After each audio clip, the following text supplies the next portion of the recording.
समझता हूं आज कोई बात बताए ना बताए, सब समझते हैं कि हरियाणा कहां पहुंच गया।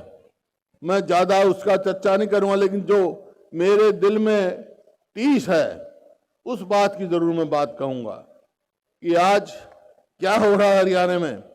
हरियाणा में भाई, अस्पताल में जाओ तो डॉक्टर नहीं, स्कूल में जाओ तो मास्टर नहीं, दफ्तर में जाओ तो कर्मचारी नहीं, फिर क्या होगा?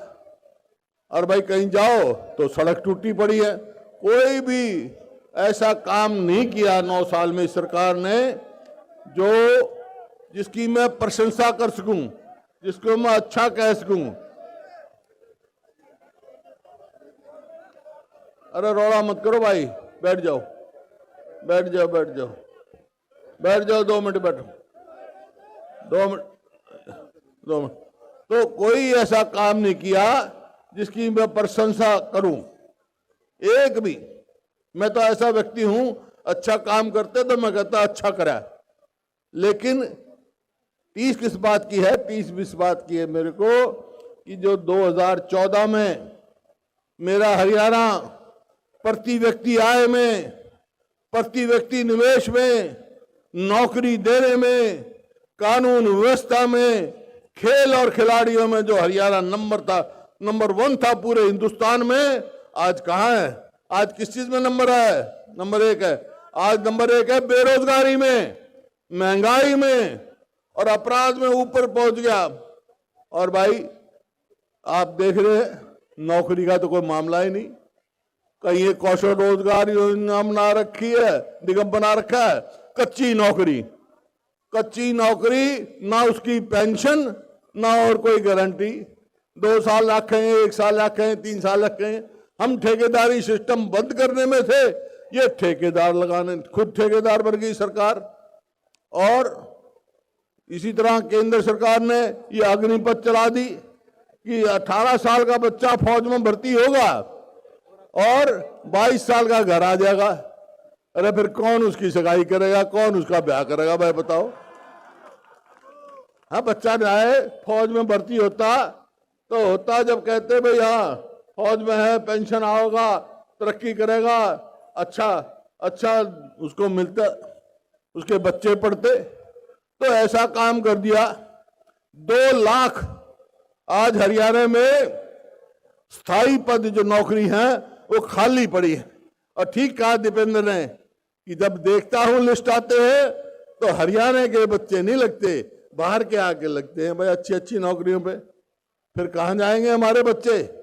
क्यों हमारे बच्चों के भविष्य के साथ खिलवाड़ हो रही है? ये इस सरकार को। तो भाई ये आपके सामने बातें सारी हो गई। अब ये कौशल रोजगार योजना है, पर एक और लिया है परिवार पहचान पत्र, एक लिया है मेरी फसल मेरा ब्यौरा। के काम में इनका, कोई पेंशन काटू काम करते, कोई राशन काट रहा है, और कोई किसान का भाई मेरी फसल मेरा ब्यौरा। अरे खेत में अनाज आ रहा है और ऊपर तो बादल गड़गड़ा रहे हैं, वो कह भाई मैं अपने मंडी में ले जाऊं, उसका नंबर नहीं होगा। ऑनलाइन देखो, इतने में मी बस जाएगा और दाने खराब हो जाएंगे। वो बात देखे, अबे इतना ही हरियाणा है, ये मंडी थी, कभी किसान को इंतजार देखनी पड़ी? अपना दाने काटते खेत में तो सीधा मंडी में ले आया करता और उचित भाव मिलता था। अब एमएसपी के लिए चक्कर काटना पड़े। एमएसपी मिलती है क्या? कभी नहीं मिलती एमएसपी। इस सरकार ने एमएसपी कहने की बात है, लेकिन कहा था क्या? वायदा था इनका कि 2022 तक हम किसान की आमदनी दुगनी कर देंगे। आमदनी तो दुगनी नहीं करी भाई, लागत दुगनी से ज्यादा कर दी। खाद कहां से कहां पहुंच गया, कीटनाशक दवाइयां कहां से कहां पहुंच गई, वो तो दुगनी तिगनी हो गई, आमदनी दुगनी नहीं हुई। तो किसान बर्बाद। गरीब आदमी का देख लो, 3,82,000 100 गज के प्लॉट दिए हमने, इनने एक दिया हो तो बता दो भाई। हमने 11,000 सफाई कर्मचारी एक कलम से लगाए, इनने कोई लगाया हो तो लगाओ। कच्चे पड़े हैं, कच्चे सवाल इस बात का है, ज्यादा वो नहीं है भाई, मेरे को तकलीफ है, मैं आज खास तौर पे आया हूं। सबसे पहले तो मैं सुभाष को बधाई देता हूं इस बात की, आपको देखकर इतना सफीदों में इतना जो भीड़ आई है, इतने बुजुर्ग आए, हमारे नौजवान साथी आए हैं, माताएं बहनें आई हैं भाई, इनको देख के एक बात कह सकता हूं भाई, सुभाष जी आपका जीत तो आप एमएलए फिर बन गए, पर एक बात आपसे कह रहा हूं, पिछली बार तो भाई जिताया था, पिछली बार तो सुभाष को जिताया था आपने 4000 से, 4000 के करीब जीता था मेरे ख्याल में, है ईब के कितने से जिताओगे? 4000 जरब में 5 कर दियो, 20,000 से जिता के भेजना इसको, जिताओगे ना? हाथ खड़े करके बता दो। अच्छा फिर ये जीत जाएगा, फिर क्या होगा? हरियाणा में सरकार बन जाएगी, कांग्रेस की सरकार बन जाएगी, सेवा का मौका मिलेगा। तो अब आप सवाल एक बात पूछ सकते हो मेरे से, जो हम कहते हैं वो करते हैं भाई कांग्रेस पार्टी। एक सवाल पूछ सकते हो भाई, कांग्रेस की सरकार बन गई, सुभाष विधायक बन जाएगा, कांग्रेस की सरकार बन जाएगी, तो आप क्या करोगे, ये पूछोगे ना? तो बात सुन लो भाई, हम क्या क्या करेंगे, और ये जो कह के जाऊंगा ना, अपनी गांठ मार के घर चले जाइयो, और जिस दिन सरकार बनेगी उस दिन पूछ लियो क्या करेंगे भाई। देख, ये मेरी बहन बेटियां बैठी हैं, बहनें बैठी हैं, कुछ उठ के जा रही थी, मैं कह रहा था बैठ जाओ 2 मिनट, क्योंकि मेरे को भी तकलीफ है। ये ठीक कह रहे थे, कांग्रेस के समय में 400 रुपये था गैस सिलेंडर का भाव, ईब 1150 हो गया।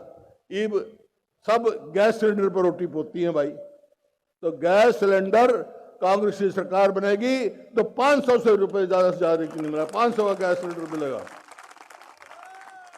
इसी प्रकार से इनके ऊपर दाब रहता है भाई, बिजली मत खर्च कर, बहुत बिल आ जाएगा। 300 यूनिट बिजली फ्री देंगे भाई हम। और ये मेरे बुजुर्ग बैठे भाई, वायदा 2019 में मैंने करा था, उसके चुनाव से पहले हमने कि 5100 रुपये पेंशन देंगे। ये महंगाई आ गई, कांग्रेस की सरकार आएगी तो क्या होगा? पेंशन 6000 रुपये, 6000 बूढ़े के, 6000 बूढ़े के और 6000 बुढ़िया के हो गए 12000 पेंशन मिलेगी भाई तुमने। और ये कर्मचारी जाता हूं, मिलते नहीं, नौकरी तो लगाते नहीं, हम काम कर, बोला जी हमारी तो पेंशन जो ओल्ड पेंशन स्कीम लागू होनी चाहिए, तो भाई ओल्ड पेंशन स्कीम लागू होगी, ये आपके सामने।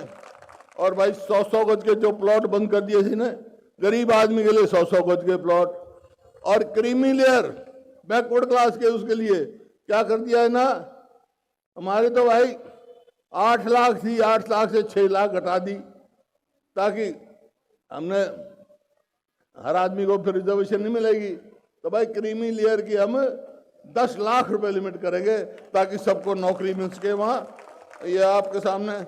और ये 2 लाख जो खाली जगह छोड़ रखी इन्होंने बच्चों के लिए, नौकरियों के लिए, 2 लाख पक्की नौकरी देंगे हम अपने बच्चों को, ताकि आगे भविष्य बने।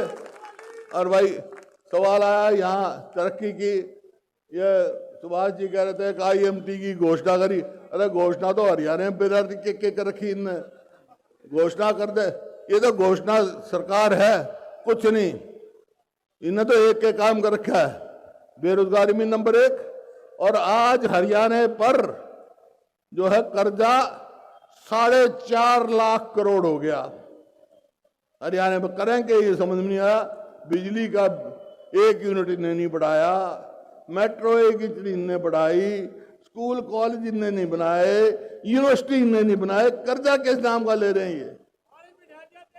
जिस दिन हमने 66 में हरियाणा बना था, 14 में सरकार छोटी, 4 खाने बिजली के लगाए, परमाणु संयंत्र लगाया, बिजली जो एक मुद्दा था खत्म किया, तो सारा इतने कॉलेज यूनिवर्सिटी बनाए, 70,000 करोड़ था हरियाणा में कर्जा। 9 साल में करा कुछ नहीं, कर्जा कर दिया 4.5 लाख करोड़। तो भाई आखिर में एक ही बात कहना चाहता हूं, ये मेरे मन में टीस है, बाकी और सब कुछ देख रखा है मैंने। मैं आज आपसे इजाजत लेने आया हूं। सुभाष को तो बना दोगे एमएलए, लेकिन आपसे ये इजाजत लेने आया हूं भाई। इसके साथ उम्र तो मेरी देखो होगी 76 साल का हो गया मैं, लेकिन इतनी क्षमता है एक और टक्कर लेने का मेरा दिल कर रहा है इनसे। पर टक्कर लूंगा जब तुम कह दोगे। सारी इजाजत लेने आया हूं, टक्कर ले लूं भाई इनसे, हाथ खड़े करके बता दो तो बेड़ा पार है। चिंता ना करो तुम। बहुत बहुत धन्यवाद।